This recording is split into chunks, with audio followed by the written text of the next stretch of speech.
Dear students, so far we have studied about double fertilization. We know double fertilization includes syngamy and triple fusion.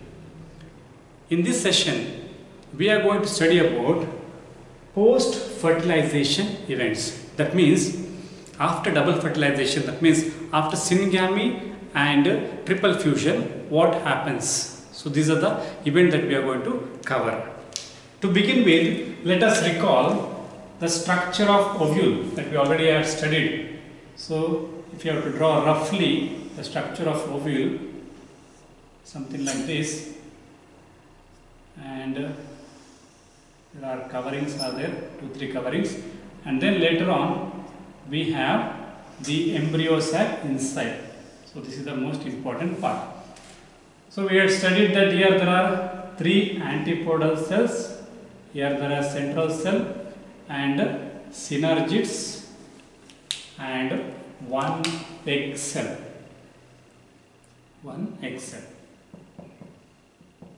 So this is what we know already. Now because of double fertilization, here there has been fusion with the one male gamete, and here one male gamete is fused with the central cell. So this will give rise to double fertilization. Once this double fertilization happens, these antipodal cells, they degenerate, and these 2 synergids also will die. Now what are we left with? Finally, we are left with this embryo sac along with the one pen, that is primary endosperm nucleus, and then one zygote. So here we have PEN, which will later on be given to PEC, primary endosperm cell, and here as a result of this we have zygote. Now we had studied that I had told you this PEC, primary endosperm cell, will eventually give rise to endosperm. And this zygote will give rise to embryo. From zygote we get embryo. And antipodal cells are degenerating, then 2 synergids also gone. Then what happens to this? What happens to the other parts of it? Now we have the integuments of the ovule. Before that, we have this ovary, the entire part, outer part, that is the ovary. Now this ovary will later on develop into fruit. Ovary will develop into fruit, and the integuments of the ovule, there were 2 integuments, they will become seed coat. That is a covering of seeds. And the nucellus which was inside the integuments, if you can recall, the nucellus which was here, will either be consumed completely by the embryo sac, or sometimes this nucellus persists. That means it remains even after the seed formation. If any seed has got the remainings of this nucellus, and that is called as perisperm. Perisperm is nothing but the remnants of nucellus. The remainings of nucellus is called as perisperm. Some seeds it may have, in some seeds may not have, especially like beetroots and all, we may find this nucellus, the dried part at the fruit. If you see, fruit means that is the seed. At the end of the seed, if it is like this, let's say, here is something you will find, the dried part. So that is called as the perisperm. So in this way, apart from antipodals and synergids, rest all get converted into something else. Like this zygote will be converted into embryo. This pen, primary endosperm nucleus, will be converted into endosperm. The nucellus, if it remains, it becomes perisperm. Then the integuments of the ovule will become seed coat. ovary becomes fruit, and this entire ovule containing all this will become, this entire ovule will become seed. So it will become seed. So this is the future of all these things. So you should know. Finally, we may ask, all this can be asked for 1 mark questions. Like what is perisperm, or what are the 2 different codes that we will study later on, and what is fruit. Fruit is nothing but the ovary. Ovary becomes the fruit.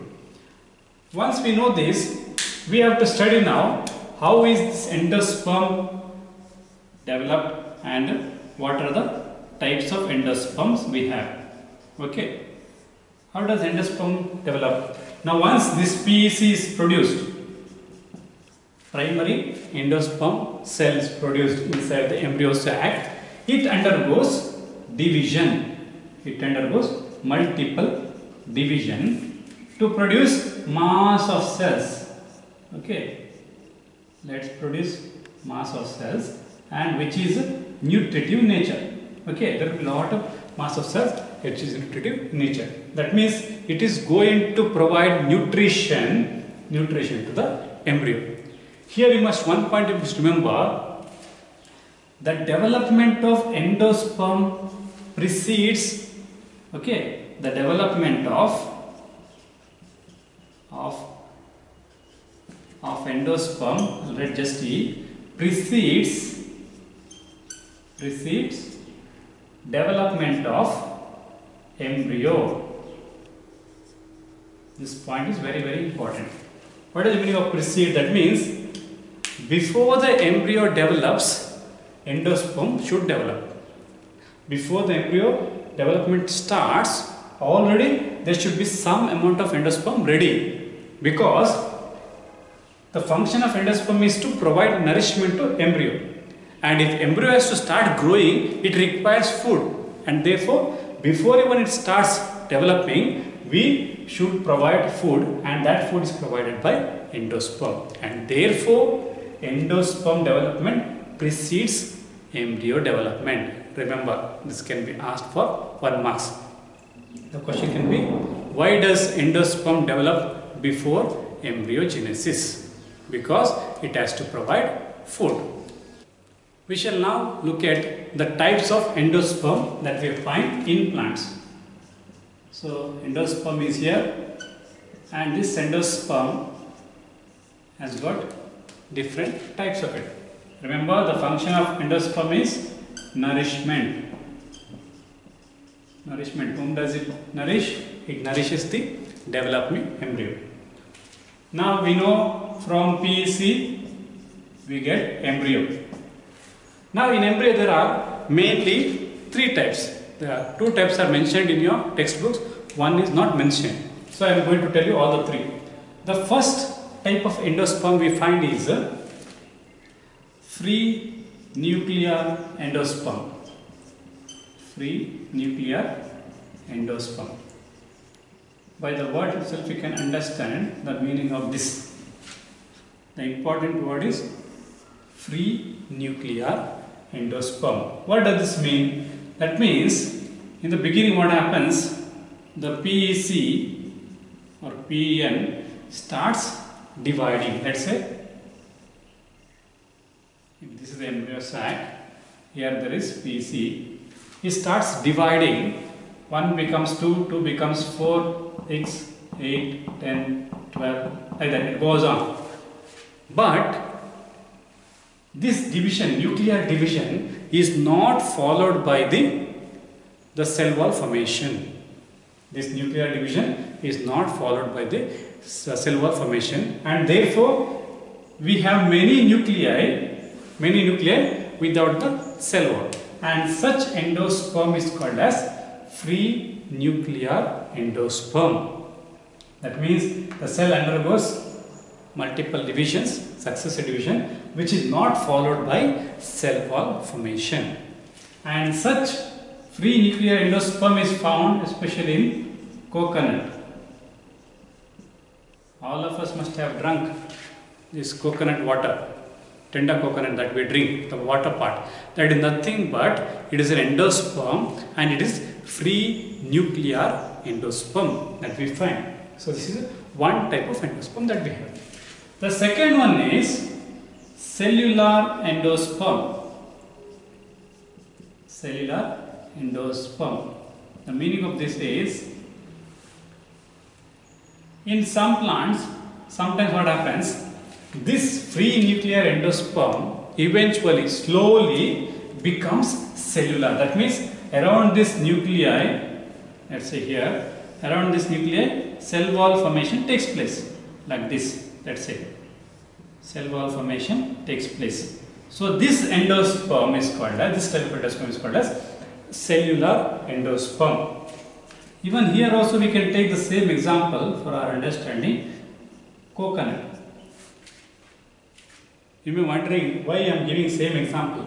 Because in coconut we find both free nuclear and cellular endosperm. That means the water that we find in coconut, the tender coconut water, that is a free nuclear endosperm. Along with the water we also find the white part, the edible part, that is we call kernel of the coconut, that is the cellular. That means after cell wall formation like this, around that the seed, what we call inside that coconut shell, out in inner part of the shell, we find that white thing, the kernel, that is the cellular endosperm. And therefore coconut has got, at the tender stage, we have more of this cellular nuclear endosperm, whereas as the coconut matures, more and more cellular endosperm is developed. And therefore these two are important, and these two are mentioned in your textbooks. One is free nuclear endosperm and second one is cellular endosperm. And the third type is heliobia endosperm. Heliobia endosperm. That means it is an intermediate endosperm. That means in between free nuclear and cellular. That means some part of it will be cellular, and some part of it will be free nuclear. So this type of endosperm is called as elobial endosperm. Okay, you can remember all the three. It will be useful for you later on. At least you should know these two, very important: free nuclear endosperm and cellular endosperm. Whatever may be the type, the function of endosperm is same. That is to give nourishment to the developing embryo. So this is about embryo. Now we also have to study how this endosperm is used by the embryo. Usually when the embryo develops, it starts consuming this endosperm. In some plants, this endosperm is completely consumed. That means at the end of completely is consumed. That means at the end, when the embryo is fully matured, we don't find any embryo left over. For example, if you take pea or groundnuts, you don't find any endosperm left in it.